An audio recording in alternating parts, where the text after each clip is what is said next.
अस्सलाम वालेकुम स्टूडेंट, सबको आवाज़ आ रही है? वालेकुम अस्सलाम। Yes ma'am. ये ठीक है, वेट कर लेते हैं 5 मिनट्स, ठीक है, ताकि सब लोग ज्वाइन कर लें।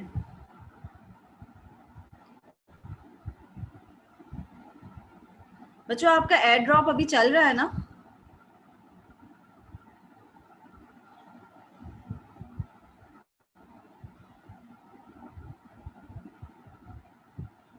आवाज़ आ रही है बच्चों? यस मैम, एयर ड्रॉप भी चल रहा है अभी। 16 कब तक तक है ये? 16 16 तक तक? है। कल तक ठीक है? है। ओके, ठीक है।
बच्चों let's start on today's lecture.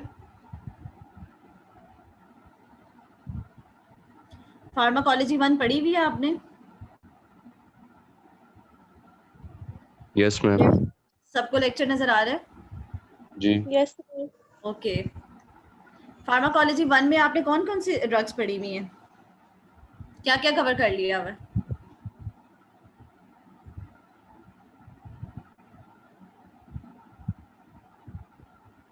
याद है कुछ? फार्मा मुश्किल लगती है?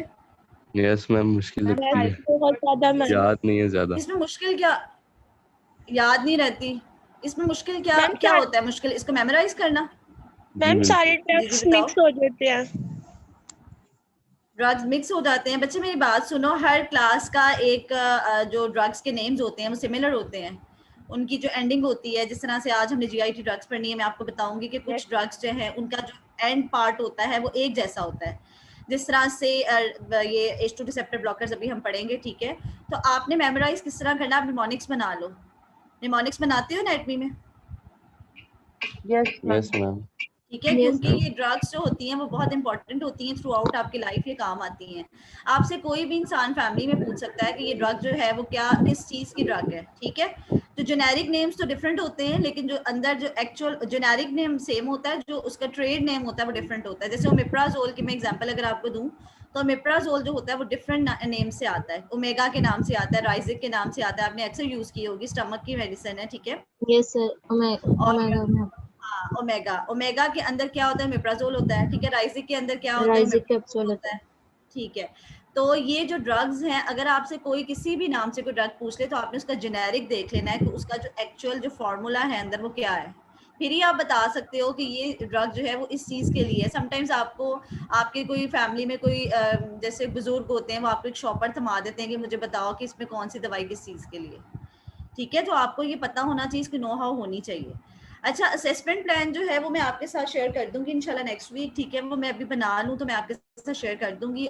और दूसरा ये कि जो बुक्स रिकमेंड की जाती है इसके लिए वो लिपनकॉट है और कैटजन है, ठीक है? लेकिन मैं आपको ये रिकमेंड करूंगी, अगर तो बुक्स आप ले लेते हो, उसको आप बुक में से भी ड्रग्स पढ़ते हो, मैकेनिज्म ऑफ एक्शन, तो बहुत अच्छी बात है। बट अगर आप लेक्चर से भी इसको गो थ्रू अच्छा कर लेते हो, ठीक है, इसको मेमोराइज कर लेते हो, तो आपके लिए बहुत बेनिफिशियल होगा ये। Okay, let's start our today's lecture. I am doctor Iqra Khurram, ठीक है? मुझे सबसे पहले अपने आप को इंट्रोड्यूस करना था।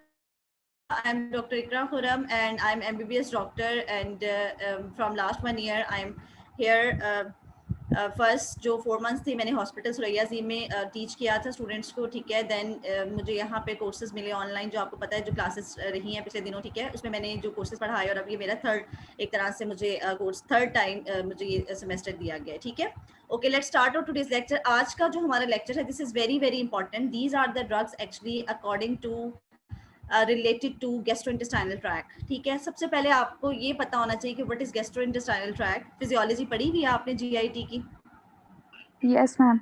कोई बच्चा मुझे जल्दी से बता दे कि जो जीआईटी है वो कहाँ से स्टार्ट होता है, कहाँ एंड होता है, उसके क्या क्या पार्ट्स होते हैं, जल्दी से।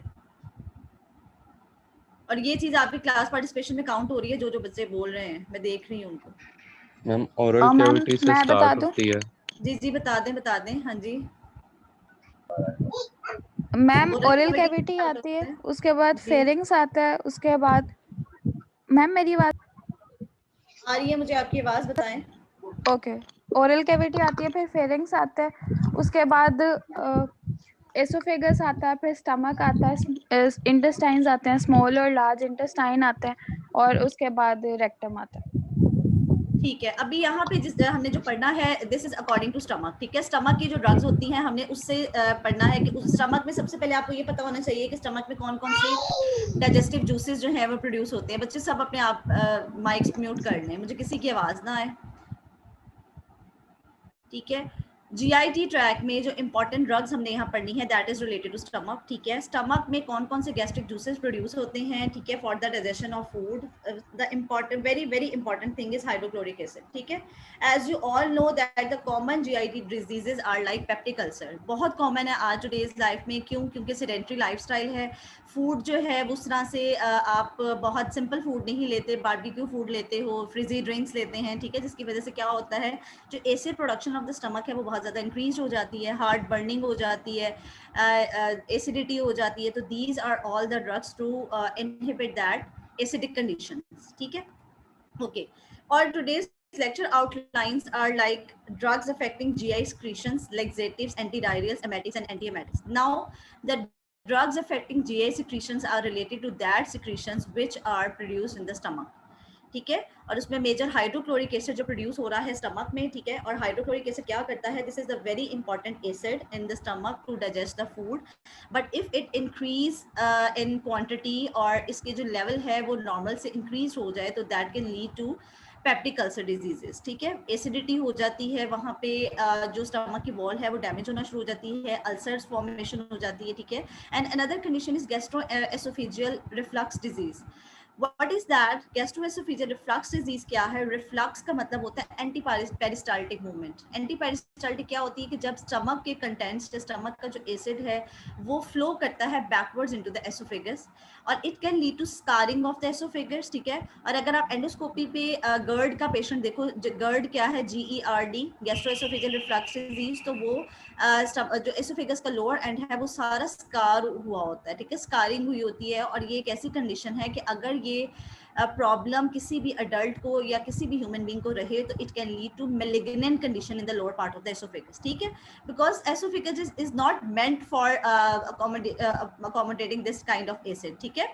स्टमक का स्ट्रक्चर इस तरह से बिल्डअप हुआ हुआ है नेचुरली कि उसमें स्टमक में जो एसिड्स होते हैं वो वहाँ पे डाइजेशन के लिए जो यूज़ होते हैं, स्टमक का जो इन्वायरमेंट है वो इस तरह से है कि वहाँ पे एसिड जो है वो डैमेज नहीं करता स्टमक की वॉल्स को, बट एसोफेगस में अगर रिफ्लक्स होगा तो एसोफेगस की वॉल्स जो है वो डैमेज हो जाती हैं, ठीक है। Okay, drugs affecting GI secretion, ठीक है, इसमें जो हमने पढ़नी है that are the same proton pump inhibitors, जो अभी हम बात कर रहे थे ओमेप्राजोल की, ठीक है। एंड H2 रिसेप्टर एंटागोनिस्ट होते हैं जो कि हिस्टामिन रिसेप्टर एंटागोनिस्ट होते हैं, ठीक है। एंटासिड्स हैं, कुछ म्यूकोजल प्रोटेक्टेंट्स हैं। सेकेंड जो कैटेगरी है ये ब्रॉड क्लासिफिकेशन है, ठीक है, इसको फर्दर हम डिवाइड अभी आगे करेंगे। Second classification is laxatives. Laxatives कौन से होते हैं, जो कि कॉन्स्टिपेशन में दिए जाते हैं, मोटिलिटी को एनहांस करने के लिए GIT की दिए जाते हैं, ठीक है। When there is decrease peristaltic movements in the GIT तो लेग्जेटिव्स दिए जाते हैं, ठीक है। एंटी डायरियल्स आप सबको पता है, in order to decrease the motility of gut, ठीक है। एंटी डायरियल्स लूज मोशंस में दिए जाते हैं एंटी डायरियल्स, ठीक है। तो ये एक अलग क्लास है। And the fourth one is emetics and anti emetics. अब व्हाट आर एमेटिक्स? एमेटिक्स जो कि वॉमिटिंग को एनहांस करते हैं, वॉमिटिंग क्रिएट करते हैं, ठीक है, वॉमिटिंग कॉज करते हैं, ठीक है। और एमेटिक्स किन कंडीशंस में दिए जा सकते हैं? ऐसी कंडीशन होती हैं अगर उसको पॉइजनिंग हो गई है और मैम अगर हमने पेशेंट का अगर हमने स्टमक वॉश करना है तो हम उसको एमेटिक देंगे, ठीक है, ठीक है। अगर उसको पॉइजनिंग हो गई है, उसने ड्रग ओवरडोज ले ली है, ठीक है, या और कोई कंडीशन हो सकती हैं? अगर उसने कुछ पॉइजनस खा लिया तो हम, ठीक है, शाबाश। अगर किसी बच्चे ने कुछ सॉलिड इस तरह का कोई चीज खा ली है जो कि हार्मफुल है उसके लिए, तो उसको वॉमिट आउट करवा सकते हैं। और कोई कंडीशंस ऐसी हैं? कोई ऐसी कंडीशंस? और किसी ने एसिड पी लिया है, किसी ने कोई ड्रग ले ली है, कोई जिस तरह से वो होती हैं कुछ दवाइयाँ इस तरह से जो बच्चे खा लेते हैं, ठीक है, गलती से, ठीक है। तो उस सब कंडीशंस में आप एमेटिक्स देके क्या करते हो, वॉमिट आउट करवा देते हो in order to eradicate from that poisoning, ठीक है। एंटी एमेटिक्स क्या है? वॉमिटिंग्स को इनहिबिट करने वाली ड्रग्स, ठीक है। तो ये ब्रॉड क्लासिफिकेशन है। स्टार्ट करते हैं ड्रग्स अफेक्टिंग GI secretions, ठीक है। अब GI secretions से स्टार्ट की है, ये broad into 5 types. H2 receptor antagonist, ठीक है, histamine receptor antagonist. Histamine is a very very important mediator in the formation of hydrochloric acid in the stomach, ठीक है। सबसे पहले आप अपने माइंड में ये बात रख लें, ये जो 5 टाइप्स ऑफ ड्रग्स हैं, these are all used for the acidity, peptic ulcer, ठीक है, duodenal ulcer, GERD, gastroesophageal reflux disease. इन सब ड्रग्स ने क्या करना है, जो गैस्ट्रिक एसिड की प्रोडक्शन है उसको कम करना है, ठीक है। हिस्टामिन रिसेप्टर एंटागोनिस्ट ब्लॉकर्स दिए जाते हैं। Antacids, antacids are the different type of drugs. ये क्या है? These are actually the salts to neutralise that acid, ठीक है। प्रोडक्शन को इसने कम नहीं करना, बट एसिड्स प्रोड्यूस जो हो चुका है उसको न्यूट्रलाइज करना है, दैट आर एंटासिड्स। जैसे आपने सुना होगा सोडा बाइकार्ब दे दिया जाता है, ठीक है। और ये आजकल ये जो एसिडिटी में ये एक ड्रिंक होती है ना, इनो, अगर किसी ने सुनी हो, वो जो वाटर में मिक्स करके दी जाती है, बहुत फ्रिजी सी ड्रिंक बन जाती है, वो Yes. क्या होता है? सोडा बाइकार्ब होता है, ठीक है, in order to neutralise the acid in the stomach. सुना है ना, ठीक है। Yes, ma'am. तो ये एंटासिड्स वो सॉल्ट्स हैं जो कि स्टमक को स्टमक के एसिड्स को न्यूट्रलाइज करने के लिए दिए जाते हैं। इसका मतलब है कि इनका स्टमक के एसिड की प्रोडक्शन को इनहिबिट करने में कोई रोल नहीं है, बट न्यूट्रलाइज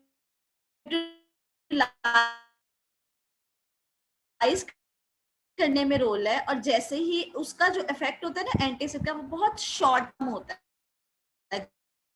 जैसे ही आप वो ना करता है, न्यूट्रलाइज कर लेते हैं एसिड को, बट जैसे ही आप उसकी डोज को कम कर, इफेक्ट होता है और एसिड की प्रोडक्शन जो है वो ज्यादा हो जाती है, ठीक है। थर्ड टाइप ऑफ ड्रग्स की जो फाइनल स्टेप होता है एसिड की प्रोडक्शन का, उसको इनहिबिट करते हैं, ठीक है। फोर्थ वन इसमें ड्रग्स होती हैं कि जो स्टमक में जब अल्सर्स डेवलप हो जाते हैं तो ये म्यूकोजा को प्रोटेक्ट करते हैं, उन अल्सर वाली साइड्स पे जाके उनको फर्दर डैमेज होने से रोकते हैं। Tendons are also another type of mediators which are also very important for the production of HCl. Ma'am आवाज नहीं आ रही, कट रही है। जब इनके मैम आपकी analogs आवाज दिए बहुत जाएंगे, कट रही है। मैम आपकी आवाज कट रही है। बच्चे कहाँ से नहीं आने, अब आ रही है? मैम एंटासिड्स तक आया है, उसके बाद प्रोटॉन पंप इनहिबिटर से नहीं समझ आई। Yes ma'am. Okay okay, proton पर ओके ओके, अब आ रही है मेरी आवाज आपको? Yes, ma'am. Okay, proton pump inhibitors हमने बात की थी। These are actually the drugs which are used very frequently in today's life, ठीक है। यही जो ओमेगा है, ठीक है, ओमेप्राजोल है, ये कौन सी ड्रग्स हैं? These are actually the drugs which inhibit the final step of the production of HCl, ठीक है। जो फाइनल स्टेप होता है ना HCl की प्रोडक्शन का, प्रोटॉन पंप होता है, जो कि बेसिकली क्या करता है, हाइड्रोजन आयंस को ल्यूमिन ऑफ द स्टमक में सिक्रीट करता है और वहां पे hydrogen along with chloride HCl formation करवाता है, ठीक है। तो प्रोटॉन पंप्स क्या होते हैं? प्रोटॉन पंप इनहिबिटर्स क्या होते हैं? जो कि फाइनल स्टेप ऑफ HCl की प्रोडक्शन को इनहिबिट कर देते हैं, ठीक है। Mucosal protectants are the drugs, ठीक है, these are the drugs which actually coat the internal surface of the stomach, coating कर लेते हैं internal surface of the stomach की। जैसे अब आपने देखा होगा ये टुडेज लाइफ में ये जो होता है म्यूकेन सिरप है, ये आपने देखा है म्यूकेन सिरप जो जरा व्हाइटिश सा होता है, ठीक है। वो क्या Yes. करता है, वो जब आप लेते हैं पीते हैं तो वो क्या करता है, कोटिंग कर देता है स्टमक की इनर साइड की, इनर वॉल की। अगर वहां पे कोई अल्सर्स डेवलप हुए हैं तो ये म्यूकोजल प्रोटेक्शन उन अल्सर्स के साथ जाके अडेरेंट हो जाते हैं और उनको फर्दर डैमेज होने से रोकते हैं, ठीक है। इस तरह से उनकी हीलिंग हो जाती है। And the fifth one are prostaglandin analogue for the production of analogues का मतलब है कि प्रोस्टाग्लैंडिन्स के ये एंटागोनिस्ट हम देते हैं ताकि HCl की प्रोडक्शन, हाइड्रोक्लोरिक एसिड की प्रोडक्शन ना हो, ठीक है। वन बाय वन इनको देख लेते हैं। Excuse me, ma'am. जी जी बताएं। मैम ये H2 वाला जो आपने बताया, ये मुझे नहीं वैसे पता ये H2 रिसेप्टर क्या है, ये अगर आप बता दें। ये मैं आपको बताने लगी हूँ। ये देखिए डायग्राम से समझें अब आप। ये फिजियोलॉजी ऑफ HCl सिक्रीशन है, बेसिकली जो सेल्स, ठीक है। मैम आवाज ही नहीं आपकी, ये बहुत एक कट रही है। पेराइटल सेल है, इसका जो बिल्कुल भी नहीं आ रही मैम, कट्टी जा रही है बार बार। बच्चों, एक मिनट बस, फिर 1 मिनट है जो मैं अपना नेटवर्क देख लूं। 1 minute.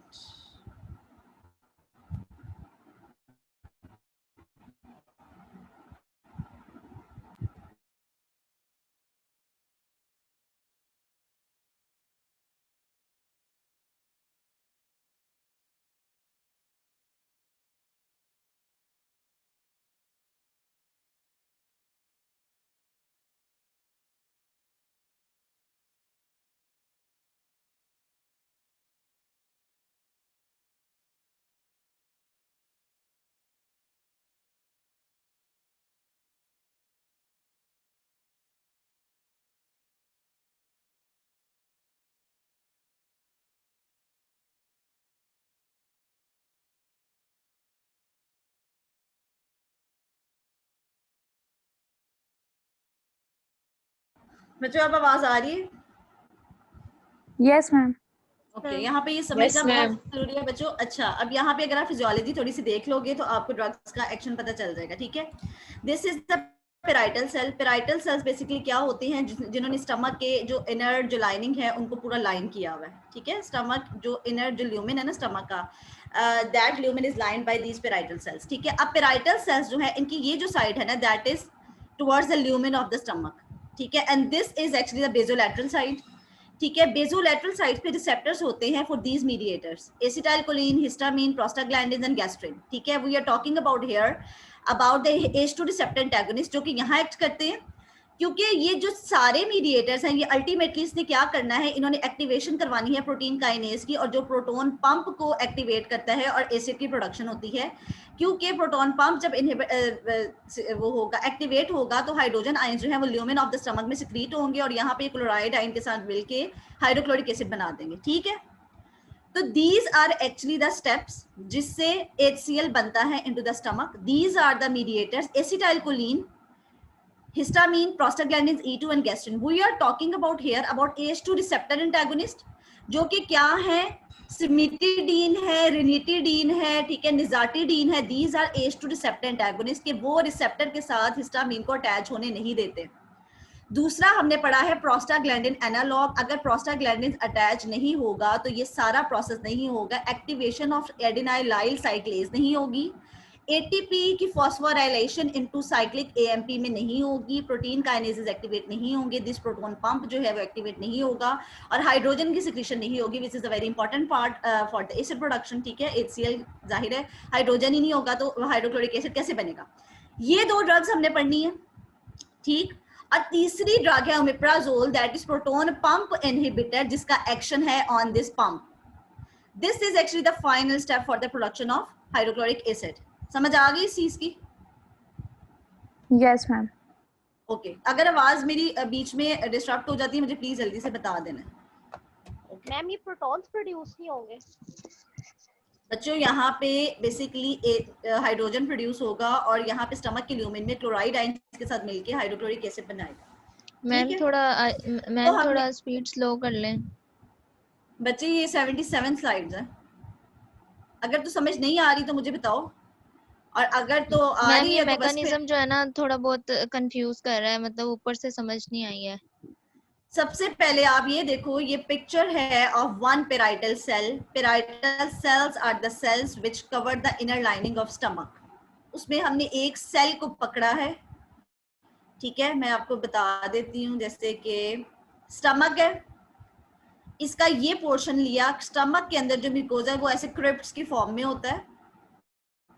Stomach is lined by internally by parietal cells. Parietal cells का ये साइड जो कि ल्यूमिन ऑफ द स्टमक वाली साइड पे है, that is the luminal part, ठीक है। And this is basolateral part जिसपे वो रेस्ट कर रहा है ऑन दिस आउटर वॉल, ठीक। एक सेल की एग्जांपल लिए, दिस इज बेसोलैटरल साइड जहां पे रिसेप्टर्स मौजूद हैं फॉर दीज मीडिएटर्स, ठीक है। These mediators, when attached to their receptors, they activate adenylyl cyclase, which phosphorylate ATP into cyclic AMP. वहाँ पे प्रोटीन काइनेजेस एक्टिवेट होके इस प्रोटॉन पंप को जो है एक्टिवेट कर देते हैं, जिसकी वजह से हाइड्रोजन आयंस जो है वो स्क्रीट होता है into the lumen of the stomach along with chloride ion, यहाँ पे बन जाता है एसिड। ये एसिड समझते रहोगे प्रोडक्शन, तो ये कब सीखोगे कि ड्रग्स कैसे अफेक्ट करती हैं, ठीक है। ये फिजियोलॉजी में पढ़ा हुआ है कि नहीं पढ़ा हुआ तुम लोगों ने? मैम आ गई, फिजियोलॉजी पढ़ ली? इस चीज की फिजियोलॉजी पढ़ी हुई है कि अभी पढ़नी है? मेरी आवाज आ रही है? यस, आवाज है। अभी नहीं पढ़ी इसकी? मैम अब समझ आ गई है। वो पहले ना दरअसल डायग्राम बहुत वो वाली कंफ्यूजिंग सी थी, इससे समझ आ गई। अब समझ आ गई है, ओके। तो H2 रिसेप्टर ब्लॉकर्स को अब समझाने की मुझे जरूरत नहीं है। इन्होंने हिस्टामिन के रिसेप्टर्स को ब्लॉक कर देना है, जिसकी वजह से प्रोडक्शन ऑफ एसिड नहीं होगी, जो पूरा सीक्वेंस ऑफ इवेंट्स है वो नीचे तक नहीं होगा, ठीक है। तो H2 रिसेप्टर एंटागोनिस्ट, अब ये this is the diagram. Actually stomach में सिर्फ पेराइटल सेल्स ही नहीं होते, there different kind of cells in the stomach. Mucus producing cells होते हैं, ठीक है। पेराइटल सेल्स ने तो हाइड्रोक्लोरिक एसिड बनाना है, इंट्रिंसिक फैक्टर बनाना है। Another types of cells are present in the stomach are peptic cells which produce pepsinogen. Another type of cells of the stomach are G cells which produce gastrin, ठीक है। Mucus cells को क्या होते हैं, mucus cells actually वो cells होते हैं जो म्यूकस प्रोड्यूस करते हैं इनटू द स्टमक।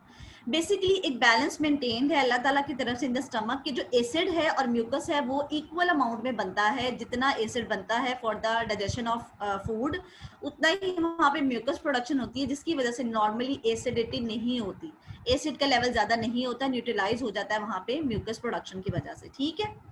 बट जब ये बैलेंस जो है वो खराब हो जाता है, there is imbalance between these two things, तो there is increase amount of acid production in the stomach.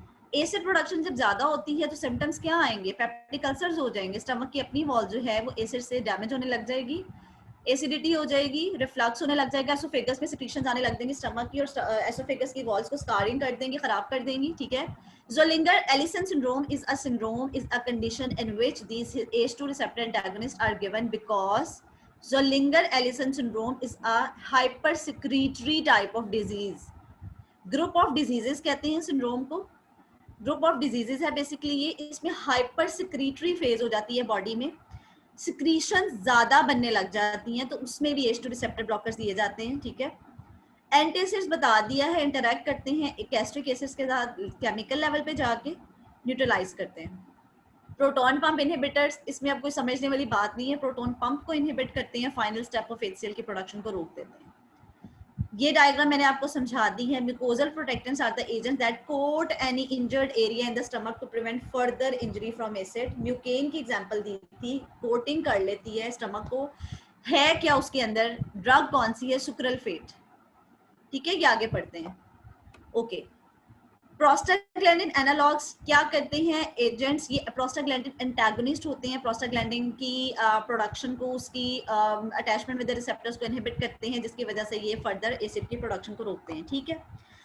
Now comes H2 receptor blockers, ठीक है। हिस्टामिन रिसेप्टर ब्लॉकर्स की जो क्लास ऑफ ड्रग है that is tidines. Prototype means cimetidine is a first drug, this is a first test drug, first drug जो introduce की गई थी that is cimetidine. Other drugs are ranitidine, famotidine, nizatidine, ठीक है। जो further drugs जो है प्रोड्यूस की जाती हैं वो इसलिए प्रोड्यूस की जाती हैं अकॉर्डिंग, जैसे पर्सन टू पर्सन वेरी करता है ना, कि किसी को सिमिटिडीन सूट नहीं की, उसमें कुछ और कॉम्बिनेशंस डाल के, ठीक है, उसका किसी और तरह से ड्रग डिजाइनिंग करके तो ये बाकी ड्रग्स बनाई गई, ranitidine, famotidine, nizatidine, but function same है, हिस्टामिन रिसेप्टर्स को ब्लॉक करना है। बच्चों मेरी आवाज आ रही है ना? Yes ma'am. ओके, ठीक है, ठीक है। तो ये ड्रग्स याद करनी कौन सी मुश्किल है। अगर मैं आपको कहती हूँ कि what is cimetidine in the viva, तो आप कहेंगे that is H2 receptor blocker. Histamine receptor blocker है, एसिड के प्रोडक्शन को रोकेगा, पेप्टिक अल्सर में देते हैं, गर्ड में देते हैं, ठीक है।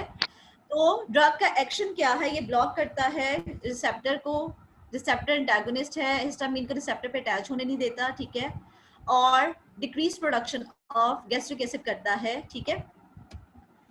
शॉर्ट टर्म ट्रीटमेंट दी जाती है of these H2 receptor blockers in duodenal ulcers. Duodenum आपको पता है स्टमक से बिल्कुल साथ पड़ा हुआ है, जब एसिडिटी होगी तो जो सिक्रीशंस जा रही हैं ड्यूडेनम में, ठीक है, तो उसमें भी जाहिर है एसिड का कंटेंट ज्यादा होगा। आपने, अगर आपसे मैं पूछूं कि मुझे बताएं indications of H2 receptor antagonist, indications क्या होती हैं या थेराप्यूटिक यूजेज, तो आप मुझे ये कंडीशंस बता देंगे। इसको पेप्टिक अल्सर में देते हैं, gastric ulcer, benign gastric ulcers में, ड्यूडेनल अल्सर में। ज़ोलिंगर-एलिसन सिंड्रोम बता दी है, this is a group of disease, this is a kind of diseases जिसमें हाइपर सिक्रीटरी कंडीशंस हो जाती हैं, बॉडी में सिक्रीशंस बढ़ जाती हैं, हाइड्रोक्लोरिक एसिड का जो है वो बढ़ जाता है, जो एक अमाउंट होती है ना उसकी सिक्रीशन बढ़ जाती है, ठीक है। तो ये जो प्रोमिनेंट किया हुआ है, अगर आप मुझे ये नाम भी ले देते हो कि आप H2 रिसेप्टर एंटागोनिस्ट को ज़ोलिंगर-एलिसन सिंड्रोम में यूज करते हैं, तो मैं आपको फुल मार्क्स देती, ठीक है। इसी तरह से स्ट्रेस इंड्यूस अल्सर्स होते हैं। अब जैसे आप एग्जाम्स के दौरान बहुत स्ट्रेस लेते हो, ठीक है, हम लोगों को लगता है कि स्टमक में अल्सर सिर्फ बनते हैं due to these spicy food और फ्रिजी ड्रिंक्स और सेडेंटरी लाइफस्टाइल। मैम आवाज फिर कट रही है। बच्चे कहाँ से कटी है, किधर से नहीं समझ आया? मैम नहीं कटी।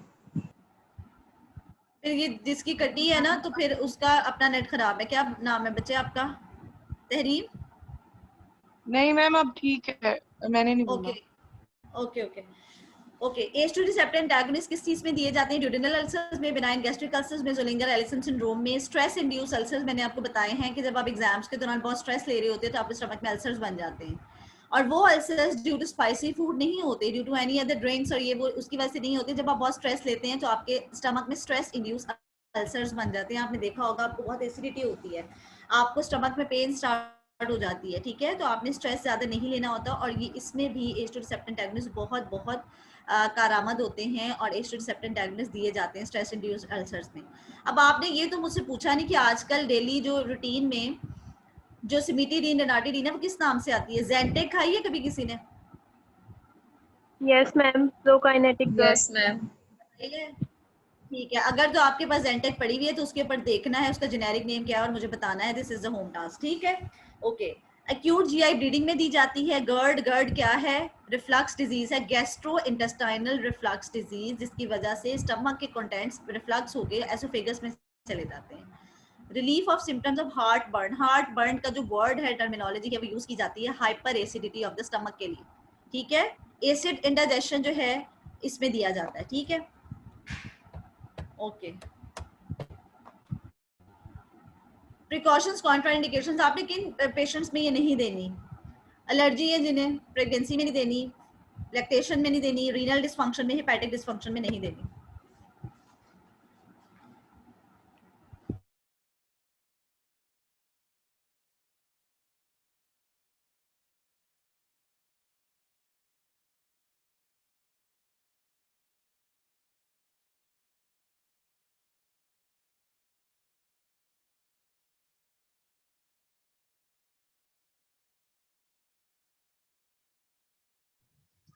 मैम कहाँ गई हैं? लेफ्ट।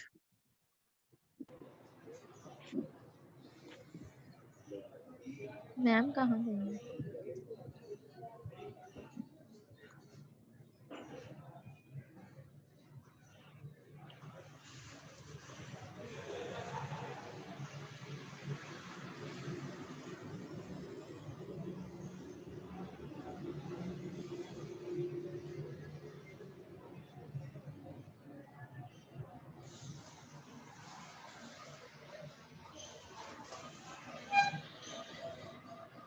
बस लेक्चर खत्म हो गया।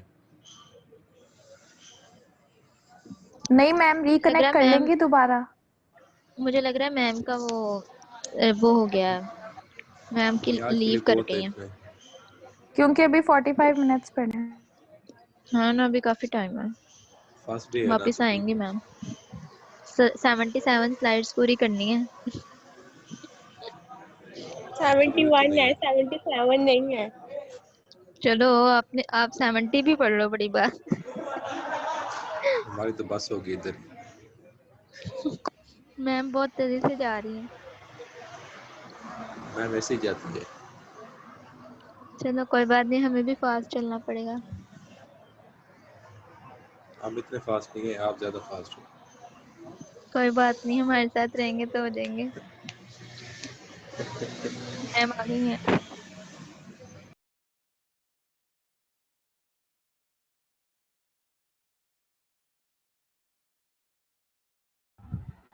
किसमें आपने H2 रिसेप्टर एंटागोनिस्ट नहीं देने? क्या क्या कंडीशंस हैं?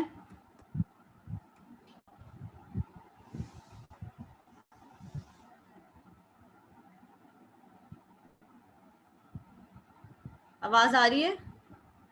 यस आ रही है आवाज। यस मैम आ रही है। H2 रिसेप्टर एंटागोनिस्ट आपने किस में नहीं देने? प्रेगनेंसी में, लैक्टेशन में, रीनल डिसफंक्शन में, हेपेटिक डिसफंक्शन में। अब यहाँ पे क्वेश्चन अराइज होता है कि आप रीनल डिसफंक्शन और हेपेटिक डिसफंक्शन में क्यों नहीं देते? जो भी ड्रग होती है लीड आती है। जी जी बताएं मैम। मे बी इसलिए क्योंकि किडनीज जो है वो एक्सक्रीट आउट करती हैं ड्रग्स का जो वेस्ट है। बच्चे मे बी वाली बात नहीं करनी यहाँ पे, आपने ये बता है हमेशा लिवर से मेटाबोलाइज होती है और एक्सक्रीट होती है फ्रॉम द किडनीज। अगर लिवर फेलियर चल रहा है, लिवर डिसफंक्शन चल रहा है, तो वो ड्रग मेटाबोलाइज नहीं होगी प्रॉपर्ली, उसका इफेक्ट नहीं आएगा। किडनीज डिसफंक्शन है, ये किडनी रीनल फेलियर है, तो उसमें क्या होगा कि वो ड्रग एक्सक्रीट आउट नहीं होगी और वो बॉडी के अंदर ही पॉइजनिंग कर देगी, ठीक है? तो अब यहाँ पे लास्ट पॉइंट अब आपने देखना है कि nizatidine can be used in hepatic dysfunction, ठीक है। तो ये बहुत इंपॉर्टेंट वाइवा वॉइस क्वेश्चन है कि अब patient came to you in emergency with chronic liver failure, ठीक है, and he is having Zollinger Ellison syndrome, let's suppose, ठीक है। तो आप कौन सा histamine blocker, H2 receptor blocker उसे देंगे, H2 रिसेप्टर एंटागोनिस्ट कौन सा देंगे? तो आपने सिमिटिडीन ही कहना, रेनिटिडीन ही कहना, फमोटिडीन ही कहना, क्या उसका ड्रग ऑफ चॉइस है? निजाटिडीन, ठीक है, ओके। साइड इफेक्ट्स क्या होते हैं इनके बॉडी पे? जब ये ड्रग अगर ओवरडोज कर दी जाए या लंबे अरसे तक ली जाए तो डायरिया, कॉन्स्टिपेशन कॉज करती है, dizziness, headache, drowsiness, confusion, hallucination, hypertension और ऑल दैट, ठीक है। सिमिटिडीन के बारे में कहा जाता है, ये एक इंपॉर्टेंट क्वेश्चन वाइवा का क्वेश्चन है कि सिमिटिडीन जो होता है अगर लंबे अरसे तक कोई मेल इस्तेमाल करे तो उसको गायनेकोमैस्ट्रिया हो जाता है। गायनेकोमैस्ट्रिया क्या होता है? ब्रेस्ट डेवलपमेंट इन मेल, और इम्पोर्टेंस हो जाती है मेल्स में अगर लंबे अरसे तक दी जाए, ठीक है। तो इफेक्ट ऑफ सिमिटिडीन ऑन मेल्स मैं वाइवा में पूछ सकती हूँ कि एक पेशेंट है और वो बहुत लॉन्ग टर्म उसका यूज रहा है सिमिटिडीन के साथ, उसको क्या इफेक्ट्स आएंगे, ठीक है, मेल पेशेंट को। और कार्डियोवास्कुलर सिस्टम में H2 रिसेप्टर ब्लॉकर्स के क्या इफेक्ट हैं? जो मेजर इसका जो इफेक्ट है, जो साइड इफेक्ट है वो क्या है? हाइपोटेंशन करता है, because H2 receptors are also present on the heart. जब आप H2 रिसेप्टर ब्लॉकर्स देते हो तो उसका सिस्टमिक इफेक्ट जब होगा तो वो हार्ट के हिस्टामिन के रिसेप्टर्स को भी ब्लॉक कर देगी और क्या होगा?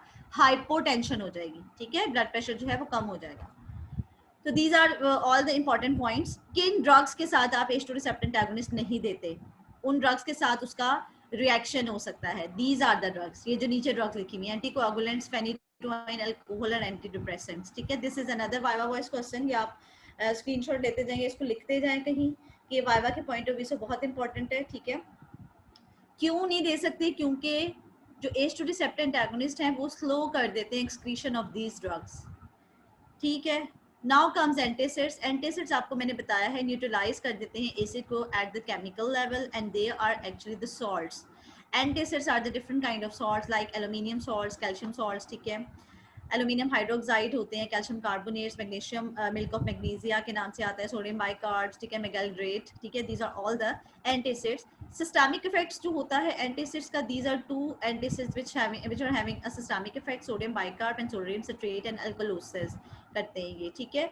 बेसिकली जो एंटासिड्स हैं वो अल्कलीज होती हैं, जिसने एसिड के, हम अल्कली दे रहे होते हैं एसिड के इफेक्ट को न्यूट्रलाइज करने के लिए, और जो उनमें से जो sodium bicarb and sodium citrate है उनका क्या होता है? पूरी बॉडी पे इफेक्ट इस तरह से आता है कि पूरी बॉडी में अल्कलोसिस हो जाती है। नॉन सिस्टमिक इफेक्ट्स वाली जो टैबलेट्स होती हैं, most recommended one that are aluminium hydroxide, ठीक है, and these are the drugs which relax stomach और डिले करती हैं गैस्ट्रिक एम्पटिंग टाइम को, ठीक है। Stimulate secretion of mucus, enhancing mucus barriers to acid, ठीक है। एंटासिड्स आर द ड्रग्स, एक तो उनका अपना इफेक्ट है न्यूट्रलाइज करने का एसिड को, दूसरा ये कि वो एनहांस करती हैं म्यूकस के सिक्रीशंस को, ठीक है, और सो दैट म्यूकस बैरियर जो है वो डेवलप हो जाए in the inner lining of stomach और एसिड जो है वो अफेक्ट ना करे स्टमक की वॉल्स, ठीक है, okay. What are the side effects of these drugs? Magnesium hydroxide cause diarrhea and calcium carbonate cause rebound acidosis. जी बताएं। मैम आपकी आवाज कट गई है, लास्ट स्लाइड की समझ नहीं आई। इसकी? मैम ये लास्ट वाली, ये नॉन सिस्टमिक इफेक्ट ये है कि these are the drugs, basically aluminium hydroxide का पूरी बॉडी पे उस तरह से सिस्टमिक इफेक्ट नहीं होता, इसका लोकल इफेक्ट होता है ओनली ऑन स्टमक, ठीक है।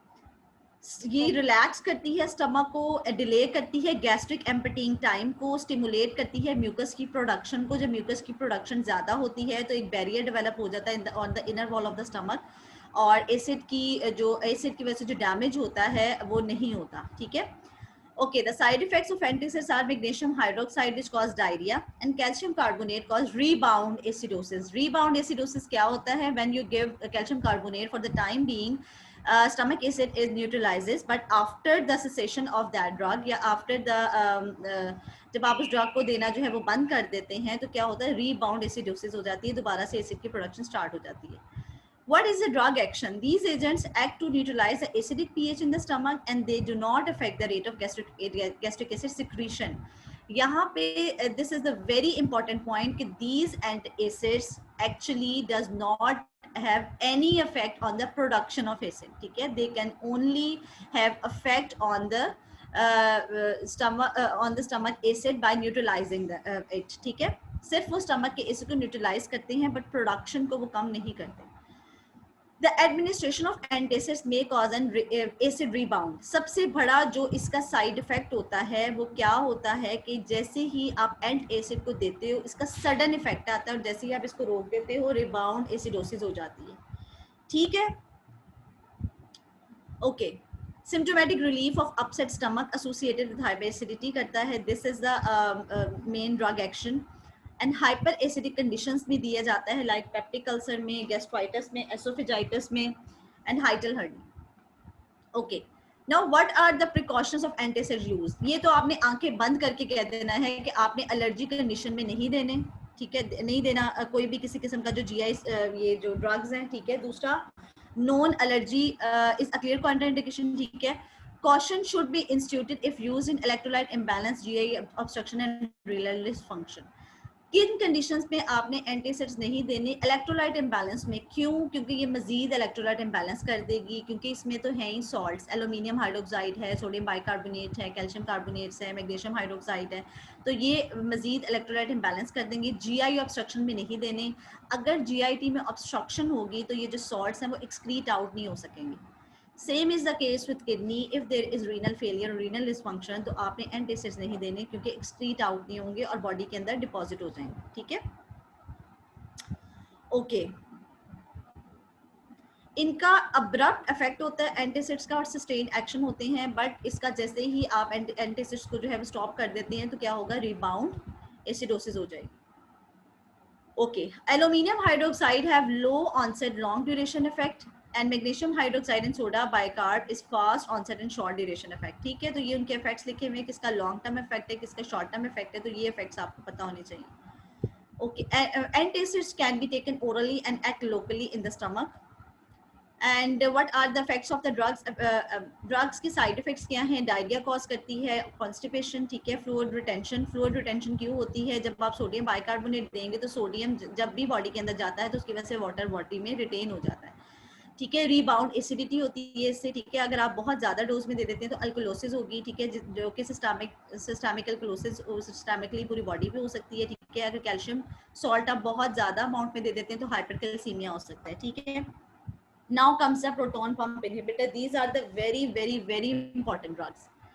ठीक है, प्रोटॉन पंप इनहिबिटर्स की सबसे बड़ी निशानी ये है कि इनकी ड्रग्स के एंड पे क्या होता है? प्राजोल्स, ओमेप्राजोल, लेंसोप्राजोल, इसोमेप्राजोल एंड पेंटोप्राजोल.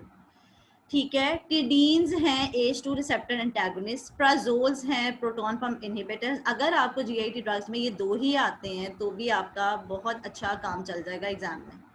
ठीक है, एग्जाम में भी और लाइफ में भी. ये दो ही ड्रग्स हैं जो बहुत ज़्यादा रिकमेंडेड की जाती हैं, डॉक्टर्स बहुत रिकमेंड करते हैं. ठीक है, एक वो H2 रिसेप्टर ब्लॉकर्स और दूसरी ये. ओके, फार्माकोडायनामिक्स क्या होता है? Pharmacodynamics are actually the drug action. ठीक है, they act at specific secretory surface receptors to prevent the final step of acid production that does decrease the level of acid in the stomach. अगर आप मुझे ये कहते हैं viva में कि proton pump inhibitors proton pump को inhibit करते हैं और हाइड्रोजन की सिक्रीशन को इनहिबिट कर देते हैं into the lumen of the stomach, तो दैट इज ओके. ठीक है, मेन रोल क्या है? Final step of HCl production को इसने रोकना है. Okay, triple therapy. Triple therapy क्या होती है? ये किसमें दी जाती है? H. pylori इन्फेक्शन में. What is H. pylori? H. pylori is Helicobacter pylori bacteria. ठीक है, most common infection of the stomach. ये कौन सा ऑर्गेनिज्म है? This is a kind of bacteria जो कि अटैच हो जाता है with the epithelial cells of stomach और इंटेस्टाइन्स के साथ. ठीक है, उन ड्यूडेनम की और स्टमक की जो एपिथेलियल लाइनिंग होती है उसके साथ अटैच हो जाता है, इन्फेक्शन कॉज करता है. ठीक है, और क्या करता है कि डिग्रेडेटिंग एंजाइम्स और टॉक्सिन्स बनाता है जिसकी वजह से वहाँ पे स्टमक की जो वॉल होती है वो सारी खराब हो जाती है, अल्सरेटिव हो जाती है. ठीक है, तो omeprazole is a part of that triple therapy which is actually given to eradicate that Helicobacter pylori bacteria. समझ आ गई? अगर किसी पेशेंट का गैस्ट्रिक म्यूकोजा की बायोप्सी ली गई है ठीक है। अगर उसको बहुत ज़्यादा स्टमक इश्यूज हैं, बहुत ज़्यादा स्टमक में इन्फेक्शन रहती है, और एंड रिजल्ट अगर उसकी डायग्नोस्टिक जो है वो बायोप्सी लेके उसका डायग्नोज किया गया है कि ही और she is suffering from this H pylori infection, तो उसमें क्या दी जाती है, जो आइडियल ट्रीटमेंट है that is omeprazole plus clarithromycin और amoxicillin plus metronidazole. This is the triple therapy. ठीक है, क्या ट्रिपल थेरेपी है? ये जो 3 चीजें हैं, ठीक है, ये दोनों जो है वो यानी कि या अमोक्सिसिलिन दिया जाता है या मेट्रोनिडाजोल, बट ये दोनों जो है वो मस्ट होती है ट्रिपल थेरेपी में। ठीक है, तो meprazole is a part of proton pump inhibitor, is a part of that triple therapy which is actually for eradication of that Helicobacter pylori infection. ठीक है, बस ट्रिपल थेरेपी आपको आनी चाहिए। अगर आप ये क्वाड्रुपल थेरेपी नहीं भी करते तो that's okay.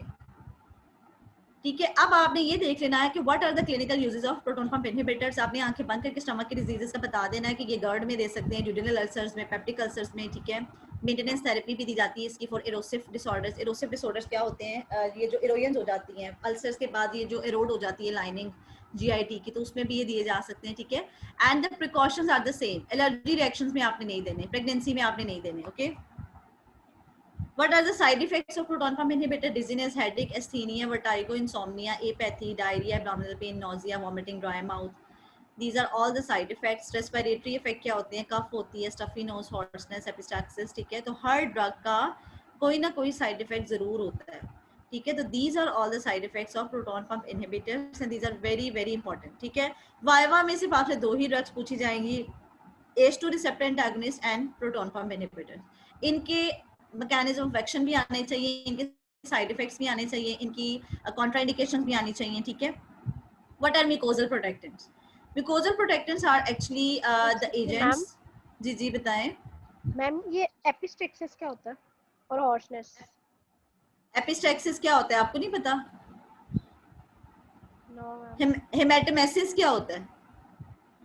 When there is blood in the vomiting, that is hematemesis. When blood comes from the nose with nasal secretions, that is epistaxis.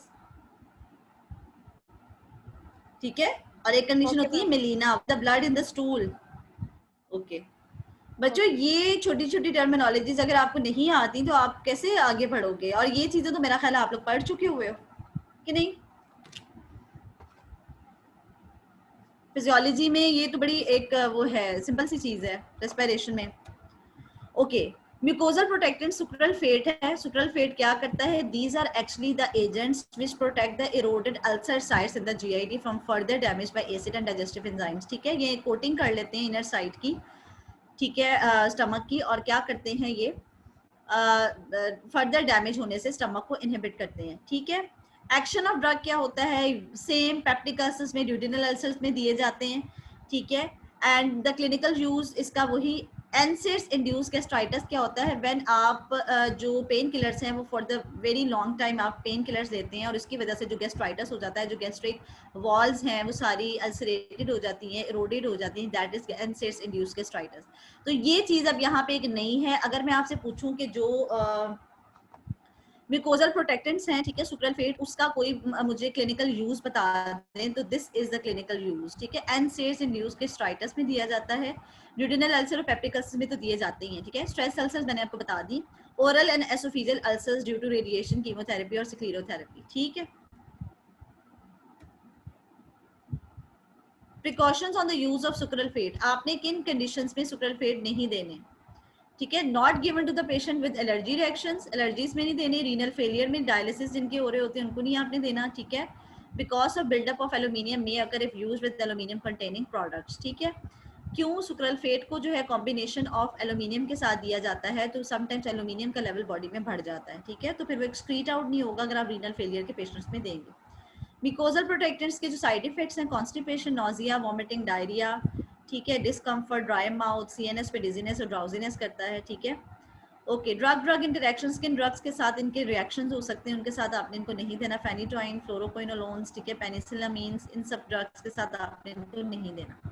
Okay, the last drug in this group is prostaglandin analogue. ठीक है, prostaglandin analogue क्या होते हैं? Misoprostol. Misoprostol is a very important drug. ठीक है, ये क्या करती है? प्रोटेक्ट करती है inner lining of the stomach को, ठीक है। This is actually prostaglandin analogue. Prostaglandin मैंने आपको जब पेराइटल सेल दिखाया था तो प्रोस्टाग्लैंडिन इज अनदर मीडिएटर जो अटैच होता है अपने रिसेप्टर पे और नीचे जो भी सारा प्रोसेस होता है इसे प्रोडक्शन का वो उसकी वजह से एक्टिवेट हो जाता है। तो प्रोस्टाग्लैंडिन एनालॉग दिए जाते हैं in order to protect the inner lining of stomach mucosa and it inhibits the acid secretion to the some degree। इतना ज़्यादा ये प्रोटेक्ट नहीं acid की secretion को inhibit नहीं करते but to some degree, ठीक है। and it increases the mucus production in the stomach lining। Clinical use in duodenal ulcers, NSAIDs induced gastric ulcers। NSAIDs non-steroidal anti-inflammatory drugs होती हैं। non-steroidal anti-inflammatory drugs वो होती हैं जो पेन किलर्स होती हैं, ब्रूफिन है जैसे, जो पेन किलर्स ऐसी हैं जो कि बहुत ज़्यादा डैमेज करती हैं स्टमक की लाइनिंग को, तो उसमें दिया जाता है, उस गैस्ट्राइटिस में प्रोस्टाग्लैंडिन एनालॉग दिया जाता है, ठीक है, ओके। और उन ड्यूडिनल अल्सर्स में आप प्रोस्टाग्लैंडिन एनालॉग देते हो या मीज़ोप्रोस्टोल देते हो जो कि अनरिस्पॉन्सिव होते हैं टू H2 एंटागोनिस्ट। जैसे एक पेशेंट आपके पास आया है विद ड्यूडिनल अल्सर और पेप्टिक अल्सर और आपने उसको H2 रिसेप्टर एंटागोनिस्ट दे दिया, आपने उसे राइजेक दे दिया, सॉरी ज़ेंटेक दे दिया, सिमिटिडीन ये जो है क्लास का ये आपने दे दिया, बट उसको कोई इफेक्ट नहीं आया। इसका मतलब है कि उसका वो अनरिस्पॉन्सिव रहा with that H2 receptor blocker, तो आप उसको फिर क्या फर्दर देंगे, प्रोस्टाग्लैंडिन एनालॉग, ठीक है, ओके। प्रिकॉशंस क्या है? Precautions of misoprostol use contraindicated होती हैं प्रेगनेंसी में because this is the drug which is also abortifacient, ये अबॉर्शन कॉज करती हैं। इस ड्रग को जो प्रोस्टाग्लैंडिन एनालॉग, ये जो ड्रग मीज़ोप्रोस्टोल है, इसको अबॉर्शन के लिए भी यूज़ किया जाता है। तो प्रेगनेंसी में आपने इसे नहीं देना और उन पेशेंट्स को, उन फीमेल्स को देना जिनका प्रेगनेंसी टेस्ट नेगेटिव हो, ठीक है, ओके। नाउ कम्स एलेक्सेटिव्स, ठीक है बच्चों, ये हमने कवर कर ली है, ये स्टमक की डिजीजेस, ये स्टमक की ड्रग्स थी, ठीक है। ये वाली जो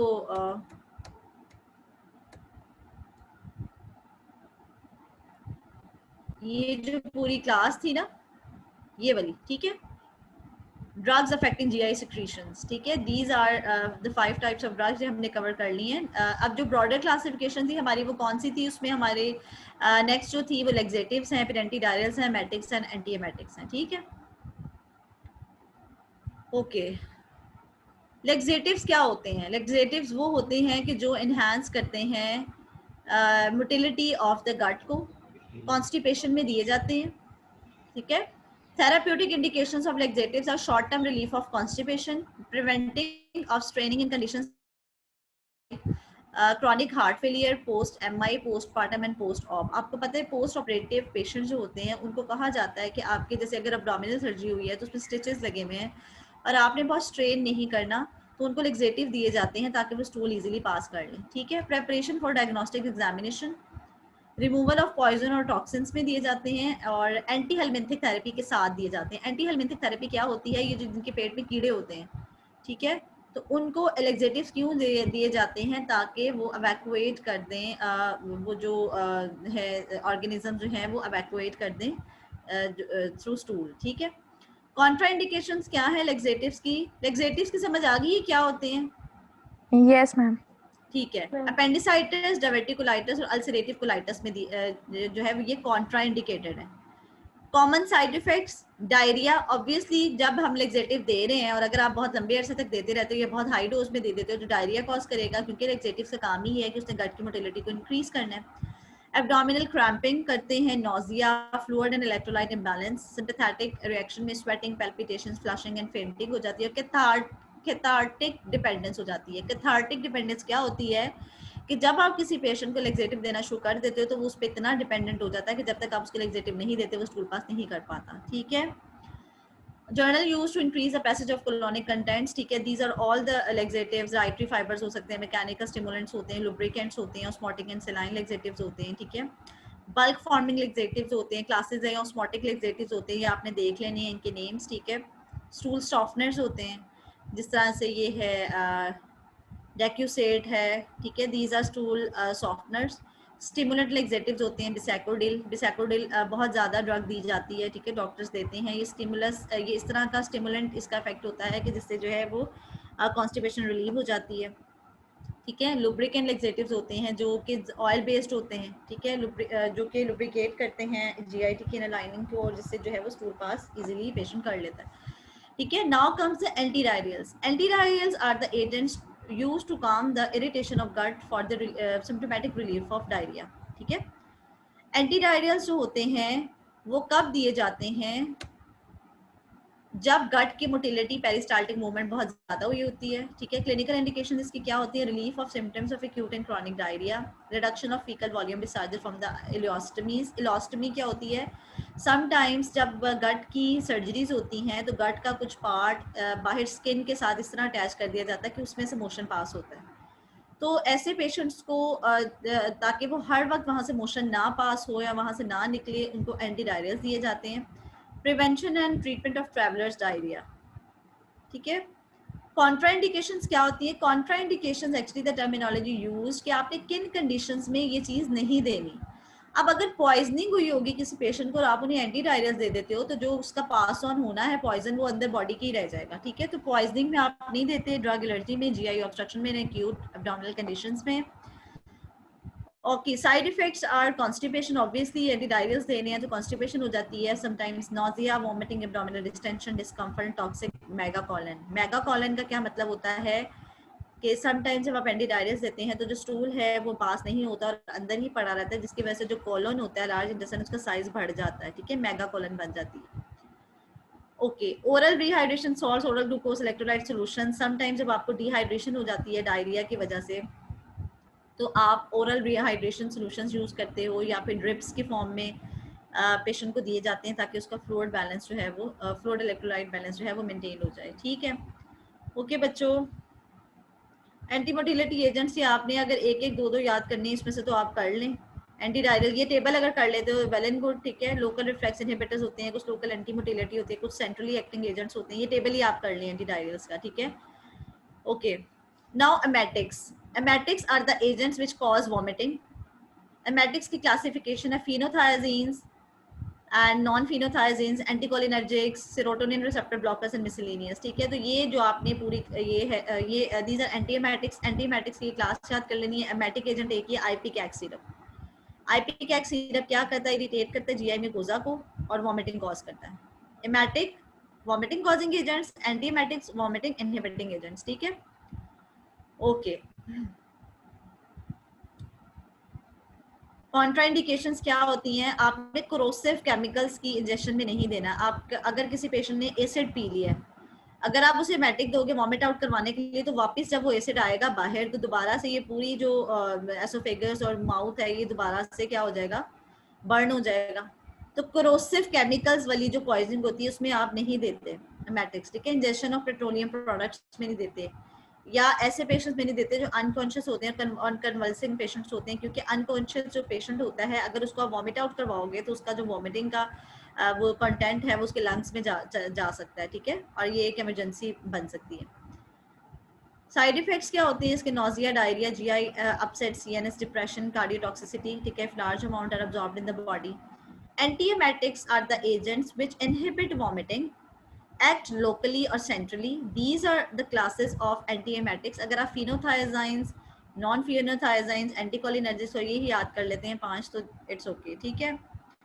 ओके, कॉन्ट्राइंडिकेशन एंटीएमेटिक्स से क्या होती हैं? किसमें आपने वॉमिटिंग को नहीं रोकना या किस कंडीशंस में आपने एंटीएमेटिक्स नहीं देनी? सिवियर सीएनएस डिप्रेशन में, सिवियर लिवर डिसफंक्शन में, ठीक है। साइड इफेक्ट्स होते हैं एंटीएमेटिक का, कोई नाम मुझे बता सकता है जल्दी से?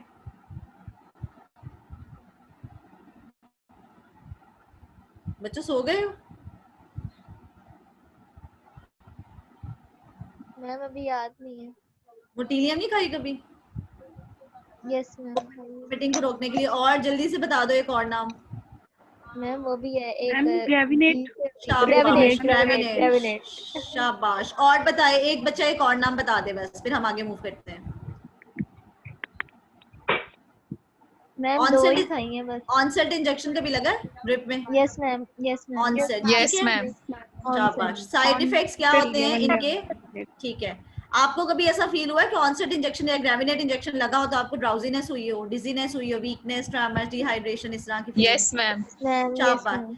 फोटो सेंसिटिविटी क्या होती है? जब इसकी बहुत हाई डोज दे दी जाती है ना तो लाइट की तरफ देखा नहीं जाता, ठीक है, फोटो सेंसिटिविटी डेवलप हो जाती है आईज में, ठीक है, समझ आ गई। और फिनोथाइजिन्स का इफेक्ट होता है, ड्राई माउथ करता है, नेजल कंजेशन और यूरिनरी रिटेंशन, ठीक है। कैथार्टिक लेक्सेटिव के बारे में मुझे बताना है नेक्स्ट लेक्चर में, फिर हम नेक्स्ट लेक्चर शुरू करेंगे कि what is catharsis and what is the laxative, what is the difference between the two and what is cathartic laxative, ठीक है। और मेरी बात एक बच्चों सुन ले, नेक्स्ट लेक्चर तब तक स्टार्ट नहीं होगा जब तक कि ये सारी चीजें मैं पूछ ना लूं जो मैंने आज पढ़ाई हैं। Yes ma'am. ठीक है, कैटजन खरीद सकते हो, लिपिनकॉर्ड खरीद सकते हो, उसमें से डायग्राम्स बड़ी बड़ी अच्छी बनी हुई है, उसी में से मैंने वैसे ये एक डायग्राम जो शुरू वाली ली थी, ठीक है, ये तो 2-3 ली हुई है, ठीक है। तो आपने मुझे ये ड्रग्स के नाम बताने हैं, जिस ड्रग का साइड इफेक्ट पूछूं या उसकी कॉन्ट्राइंडिकेशन तो आपने मुझे वो बतानी है, फिर हम नेक्स्ट लेक्चर शुरू करेंगे, वरना नहीं करेंगे, ठीक है मैम। हम अगर स्लाइड से ही अच्छे से कर लें, एग्जाम पॉइंट ऑफ व्यू से अगर हम सिर्फ स्लाइड्स ही करें बच्चों, वो कर सकते हैं, उसमें कोई ऐसी बात नहीं। लेकिन अभी एक बच्ची मुझे कह रही थी ना कि डायग्राम से समझ नहीं आ रही, उसमें ये होता है कि बड़ा एलैबोरेटेड फॉर्म में दिया होता है, तो जिसकी वजह से आपको छोटी सी बात भी समझ आ जाती है। Yes ma'am. ठीक है मैम इजी कौन सी बुक है? लिपिनकॉर्ड भी अच्छी है, वैसे कैटजन भी अच्छी है, आप देख लो, या कैटजन ही ले लो सब लोग। Okay ma'am. ठीक है, जो असेसमेंट प्लान है वो नेक्स्ट टाइम आपके साथ डिस्कस करूंगी। और इसके आई थिंक हमारे इस कोर्स के 20 लेक्चर्स हैं। ये आज जो मैंने आपको पढ़ाया ना, लेक्चर 1 और 2 दोनों पढ़ा दिए, दोनों इसलिए पढ़ाए हैं कि ताकि हमारा ये मंडे वाला मिस हो गया था ना, यस मैम। उस वजह से। ठीक है, माइंड में रखो, मैं कभी भी असेसमेंट प्लान कर सकती हूँ, नेक्स्ट वीक में भी हो सकती है, तो ये लेक्चर आज जाके पढ़ लेना है, मैम संडे तक लेक्चर अपलोड कर दें या सेंड कर दीजिएगा? मैं ये अपलोड भी कर दूंगी मूडल पे, ये मैं सेंड भी कर दूंगी, इसकी रिकॉर्डिंग भी भेज दूंगी। और बताओ? ओके मैम, बस ठीक है बच्चों, मुझे लगता है कि जब रिकॉर्डिंग हो रही है ना? Yes ma'am. यस, ठीक है। यस मैम रिकॉर्डिंग आपने करनी थी। हो रही है। नहीं हो रही है एक्चुअली, वो ना मेरा डिस्कनेक्ट हो गया था बीच में, इसलिए मैं पूछ रही थी। चलें जी, ठीक है। 44 पार्टिसिपेंट्स हैं। Yes ma'am. बच्चों, कोई एक बच्चा ना मुझे, अगर कोई मोबाइल से अगर कोई बच्चा ले रहा है ना, तो मुझे अभी वाला स्क्रीनशॉट ना अटेंडेंस का ले दो। मैं आपको सेंड कर देती हूँ। ठीक है, मुझे सेंड कर दो, शाबाश। ओके जी, अल्लाह हाफिज। ओके, मैं अभी रुके हूँ, मैं स्क्रीनशॉट ले लूँ। ले लो जल्दी मैम कि जब लास्ट टाइम मूडल अपडेट हुआ था ना, तो ये टीचर्स को जब आप अपलोड करते हो ना लेक्चर्स, श्री तो इसमें आपको ले शो लिया? होता है। जी हाँ, ले लिया। मुझे ले लिया। बच्चे, क्या जी, कह रही ले हो? लिया। मुझे समझ नहीं आई आपकी बात। मैम ये जो लास्ट टाइम मूडल अपडेट हुआ था ना, इसमें जी ऐसे जी। होता है कि मैम जब आप लेक्चर डाउनलोड करते हो ना, मतलब आपने इसकी रिकॉर्डिंग डाउनलोड तो करनी है ना, हाँ हाँ। आपको साथ में जितने पार्टिसिपेंट्स थे वो साथ डाउनलोड हो जाएगी एक्सेल की फाइल। उसमें कौन कितने बजे आया, कौन कितने बजे गया, कौन कितने मिनट स्टे किया। हाँ, मुझे पता है, इसकी सेटिंग्स में है जूम की, वो तो मैं कर लूंगी, वो तो तुम टेंशन ना लो।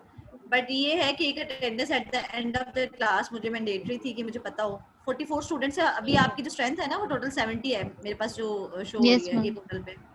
चलो ठीक है जी, ओके, अल्लाह हाफिज, टेक केयर। अल्लाह हाफिज, टेक केयर।